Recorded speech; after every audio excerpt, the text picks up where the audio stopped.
I was discussing this with a friend earlier today. It's just a simple point, but I really think that most of the really important things I've learnt in life have been painful. They've come through some sort of pain, whether it's a stress or a need to strive or a suffering because of something bad. And quite a lot of the growth that I've seen in the many people I've worked with, it may have been positive growth when we did the work. They were focusing now on making life good, but much that prompted it, much that turned them toward it, much of the energy that first started driving that came out of pain.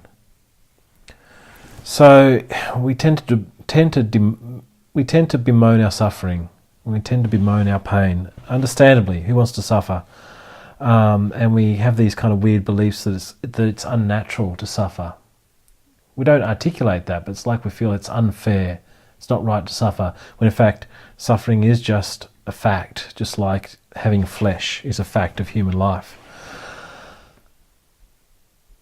So it's worth, I guess, really sort of trying to take that to heart and not become addicted to suffering, as I talked about in another reflection, but really just appreciate that much of what makes us comes through hard times and comes through suffering. So when we're in it, if we can hold on to that perspective, if we can try as hard as it is to maintain that perspective, and it can be very hard, I think we'd suffer a little bit less through it, but also that would free us, in a sense, to start to use that suffering a bit better. So instead of just moaning and wailing our way through the suffering, we might step back and look at it, and it doesn't cease hurting when we do that, but we start to realize we can use it in certain ways.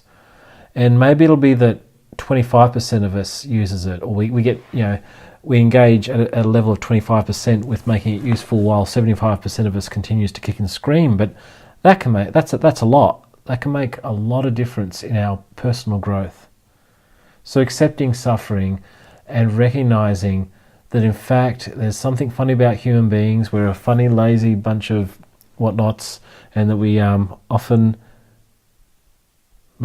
require suffering to learn. Certainly we often learn through suffering. And so picture it in that way, and use it as best you can.